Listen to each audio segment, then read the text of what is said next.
Bismillahirrahmanirrahim. Assalamualaikum warahmatullahi wabarakatuh. Alhamdulillahilladzi wakafa, wassalatu wassalamu ala rasulillah wal mustafa wala alihi wa sahbihi wa man tabi'ahum bi ihsan ila yaumiddin, amma ba'd. Sahabat Afifa Channel rahimakumullah, dimanapun sahabat berada, semoga senantiasa dalam lindungan Allah subhanahu wa ta'ala. Berbeda dengan konten sebelumnya, insya Allah pada kesempatan ini kami akan membawakan sebuah kisah inspiratif yang insya Allah dapat meningkatkan keimanan kita semua. Teman-teman sekalian, ibu merupakan seseorang yang memiliki tempat yang sangat mulia dalam Islam. Oleh sebab itu, setiap anak diwajibkan berbakti kepada kedua orang tuanya.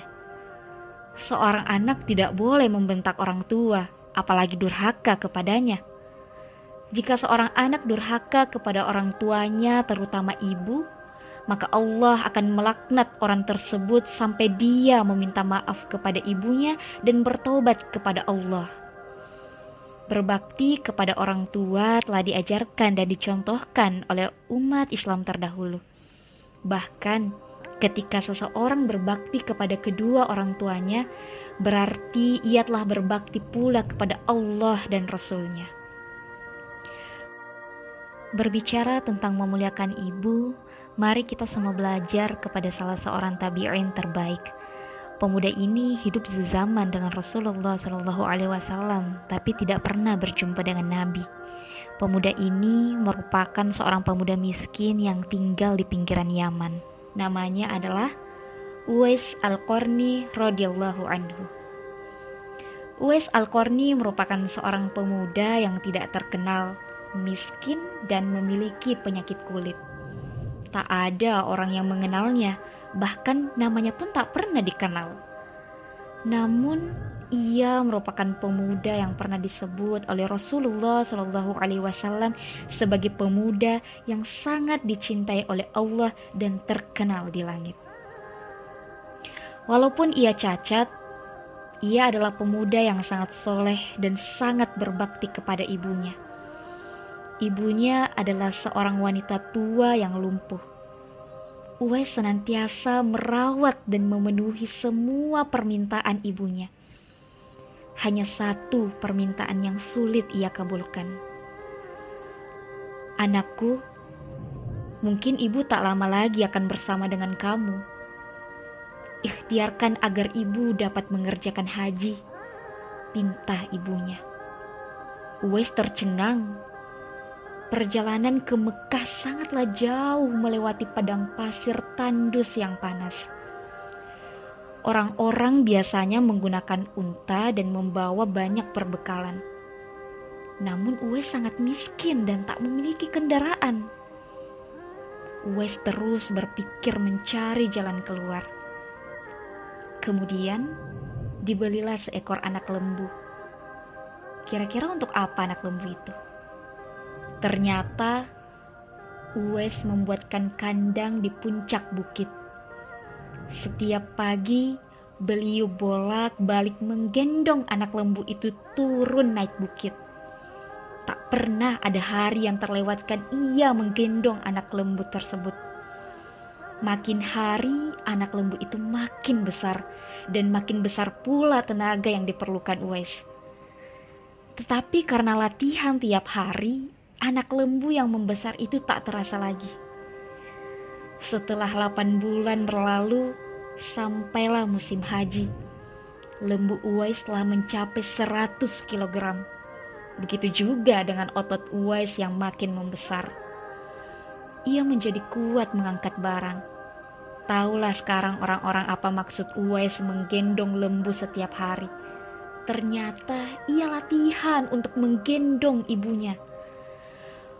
Uwais menggendong ibunya berjalan kaki dari Yaman ke Mekah.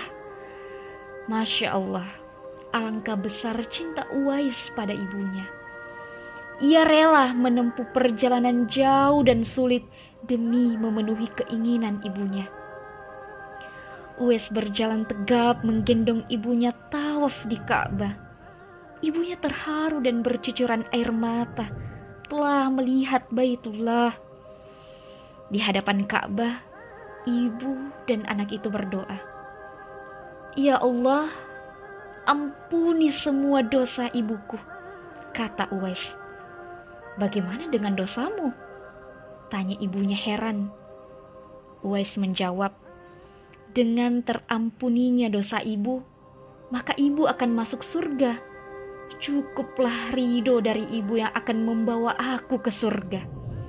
Masya Allah, itulah keinginan Uwais yang tulus dan penuh cinta. Allah Subhanahu wa Ta'ala pun memberikan karunia-Nya. Uwais seketika itu juga disembuhkan dari penyakit sopaknya. Hanya tertinggal bulatan putih di tengkuknya. Hikmah dari bulatan disisahkannya di tengkuk tersebut, itulah tanda untuk Umar bin Khattab dan Ali bin Abi Thalib radhiyallahu anhu, dua sahabat utama Rasulullah Shallallahu alaihi wasallam, untuk mengenali Uwais.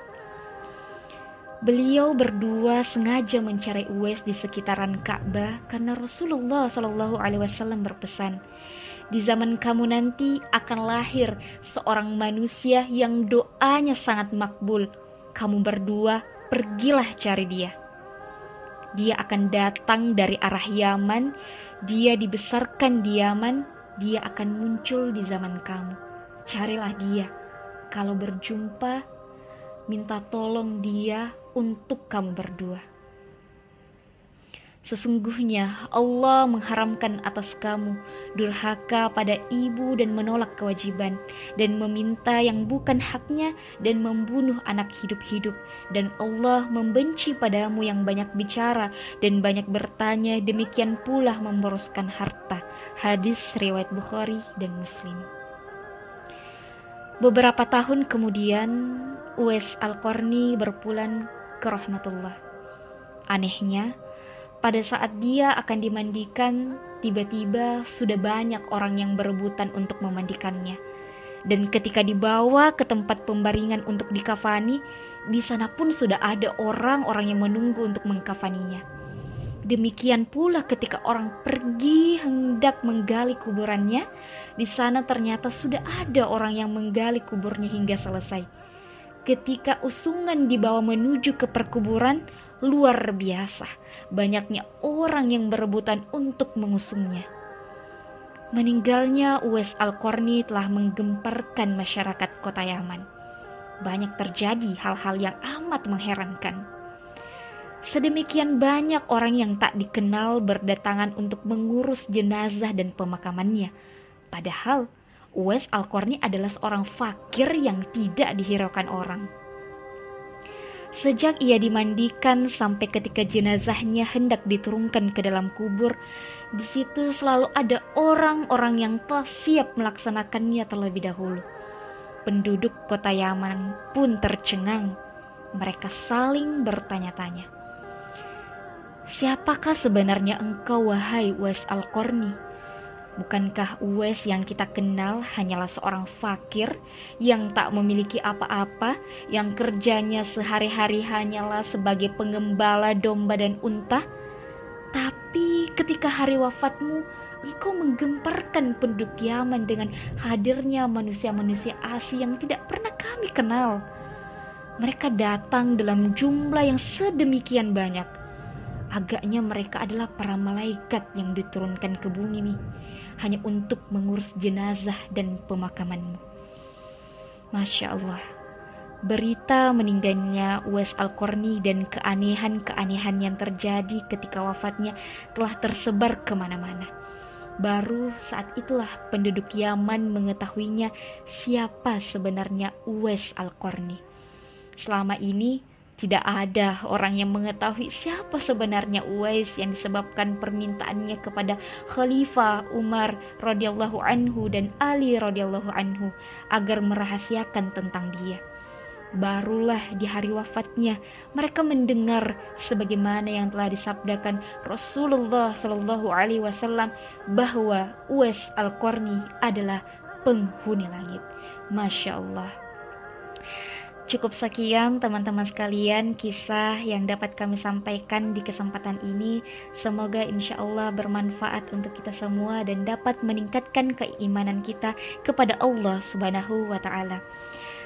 Segala kebenaran itu datangnya dari Allah dan segala kekurangan datangnya dari diri kami pribadi selaku hamba yang lemah serta gangguan dari syaitan la'natullah alaih. Subhanakallahumma wa bihamdika asyhadu an la ilaha illa anta astaghfiruka wa atubu ilaih.